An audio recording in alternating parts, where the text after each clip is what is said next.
Di pedalaman Kalimantan, ketika malam tiba dan jalanan mulai sepi, ada satu sosok yang namanya masih membuat sebagian warga enggan keluar rumah. Makhluk itu dikenal sebagai Kuyang. Konon, ia terbang di langit malam hanya dengan kepala dan organ tubuh yang menggantung. Banyak yang menganggapnya sekadar legenda. Namun hingga hari ini, cerita tentang penampakannya masih terus bermunculan. Mengapa hampir setiap kisah tentang Kuyang selalu diawali dengan ketakutan yang sama? Menurut cerita turun-temurun, makhluk ini dulunya adalah manusia biasa yang menempuh jalan gelap demi memperoleh kecantikan dan umur panjang. Tapi harga yang harus dibayar jauh lebih mengerikan daripada yang bisa dibayangkan. Beberapa saksi mengaku melihat cahaya merah melayang di antara pepohonan saat larut malam.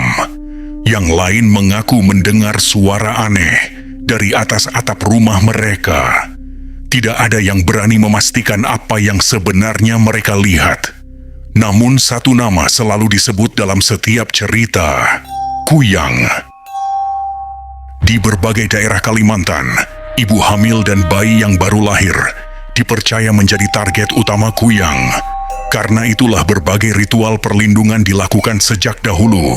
Pertanyaannya, apa yang membuat masyarakat begitu yakin hingga tradisi itu bertahan selama beberapa generasi?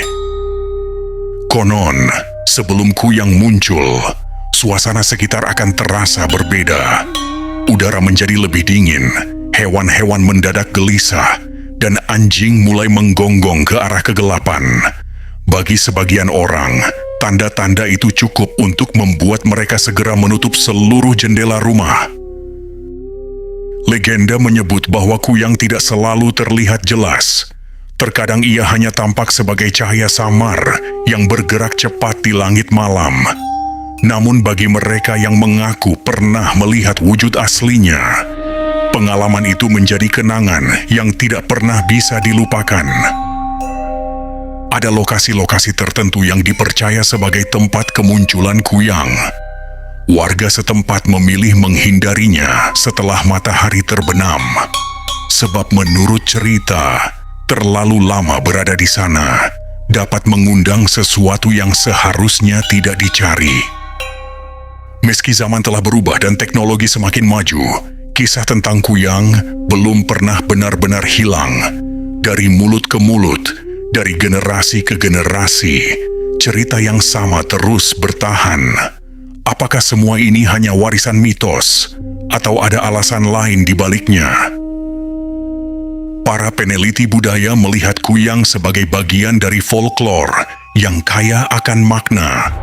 Namun bagi sebagian warga yang mengaku pernah mengalami kejadian aneh secara langsung, penjelasan itu belum cukup menjawab semua pertanyaan yang ada.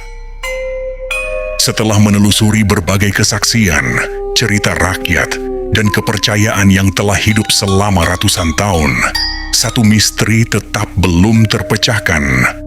Apakah Kuyang benar-benar pernah ada, ataukah ia hanyalah bayangan ketakutan yang terus hidup dalam ingatan manusia? Sebagian warga percaya bahwa Kuyang tidak menyukai cahaya terang. Karena itu, lampu rumah sengaja dibiarkan menyala sepanjang malam. Kebiasaan ini masih dilakukan hingga sekarang, bahkan oleh mereka yang mengaku tidak percaya pada hal-hal gaib. Ada kisah tentang seseorang yang melihat bayangan melintas di depan jendela pada tengah malam. Saat diperiksa, tidak ada siapapun di luar. Namun keesokan harinya, cerita itu menyebar ke seluruh kampung dan memunculkan kembali ketakutan lama yang hampir terlupakan. Malam yang sunyi seringkali menjadi latar utama dalam kisah-kisah Kuyang. Ketika suara serangga berhenti mendadak dan suasana berubah tidak biasa, sebagian warga percaya bahwa sesuatu sedang mengamati dari kegelapan. Konon, mereka yang mempelajari ilmu Kuyang harus merahasiakan identitasnya selama bertahun-tahun. Sebab jika rahasia itu terbongkar, konsekuensinya diyakini tidak hanya menimpa dirinya, tetapi juga orang-orang di sekitarnya. Di beberapa daerah, orang tua melarang anak-anak keluar rumah setelah larut malam. Larangan itu bukan tanpa alasan. Mereka tumbuh dengan cerita bahwa tidak semua yang berkeliaran di malam hari adalah manusia. Banyak kisah kuyang bermula dari bisikan dan kecurigaan. Seseorang dianggap berbeda, sering terlihat menyendiri, atau muncul di tempat yang tidak biasa. Dari sanalah rumor berkembang menjadi legenda yang bertahan puluhan tahun. Apakah semua penampakan kuyang hanyalah kesalahan penglihatan? Atau mungkinkah ada fenomena yang belum mampu dijelaskan oleh ilmu pengetahuan? Pertanyaan itu terus muncul setiap kali kesaksian baru terdengar. Beberapa saksi mengaku bahwa rasa takut muncul lebih dulu sebelum mereka melihat sesuatu. Seolah ada firasat yang memperingatkan bahwa mereka tidak sedang sendirian di tempat itu. Dalam banyak cerita rakyat, kuyang digambarkan sebagai sosok yang bergerak tanpa suara. Justru kesunyian itulah yang dianggap paling menakutkan, karena membuat orang tidak pernah tahu kapan ia berada di dekat mereka. Ada kepercayaan bahwa kuyang lebih sering muncul pada malam-malam tertentu. Ketika bulan redup dan kabut mulai turun, sebagian warga memilih untuk tidak bepergian jauh dari rumah. Sejumlah cerita menyebutkan bahwa penampakan kuyang sering terjadi di dekat sungai dan hutan lebat. Tempat-tempat yang pada siang hari tampak biasa saja, tetapi berubah terasa berbeda ketika malam datang. Mereka yang pernah mengaku melihat kuyang sering menceritakan detail yang hampir sama. Kesamaan itulah yang membuat sebagian orang bertanya-tanya, dari mana semua kisah itu berasal? Bagi masyarakat tertentu, kuyang bukan sekadar makhluk gaib. Ia adalah simbol dari konsekuensi ketika seseorang memilih jalan yang dilarang demi memperoleh kekuatan atau keuntungan pribadi. Di tengah perkembangan dunia modern, masih ada desa-desa yang menyimpan cerita kuyang sebagai bagian dari sejarah lokal mereka. Cerita yang tidak tertulis, tetapi tetap hidup dalam ingatan kolektif masyarakat.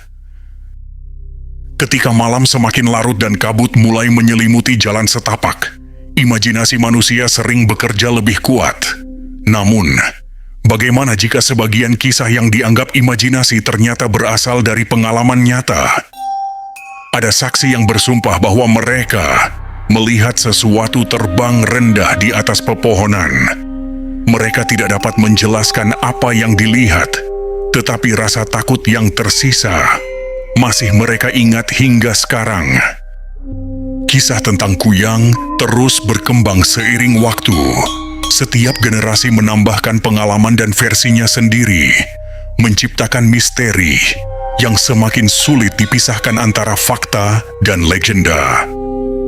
Mengapa hampir setiap daerah memiliki cerita tentang makhluk malam yang serupa? Apakah itu kebetulan atau cerminan ketakutan manusia yang sama sejak zaman dahulu? Sebagian peneliti berpendapat bahwa legenda seperti kuyang berfungsi sebagai peringatan sosial. Namun teori tersebut belum mampu menjelaskan mengapa begitu banyak kesaksian terdengar sangat meyakinkan. Saat listrik padam dan kegelapan menyelimuti seluruh kampung, cerita-cerita lama kembali teringat. Dalam kondisi seperti itulah, batas antara kenyataan dan kepercayaan seringkali menjadi kabur. Ada orang yang menghabiskan bertahun-tahun untuk mencari bukti keberadaan kuyang. Namun semakin dalam mereka menyelidiki, semakin banyak misteri baru yang justru muncul. Beberapa lokasi yang dikaitkan dengan kuyang masih dianggap angker hingga sekarang. Tidak sedikit warga yang memilih memutar jalan daripada harus melewati tempat tersebut sendirian pada malam hari. Setiap budaya memiliki sosok yang menghuni kegelapan. Di Kalimantan, salah satu nama yang paling sering disebut adalah kuyang. Sosok yang terus hidup dalam cerita, ketakutan, dan berbagai kesaksian yang sulit dilupakan. Meskipun tidak ada bukti yang dapat diterima semua pihak, legenda kuyang tetap bertahan, dan terkadang daya tahan sebuah cerita selama ratusan tahun justru menjadi misteri tersendiri. Di akhir penelusuran ini, kita kembali pada pertanyaan yang sama. Apakah Kuyang hanyalah legenda yang diwariskan turun-temurun? Atau ada sesuatu di balik kisah-kisah itu yang belum pernah benar-benar terungkap? Jawabannya mungkin masih tersembunyi di balik gelapnya malam Kalimantan.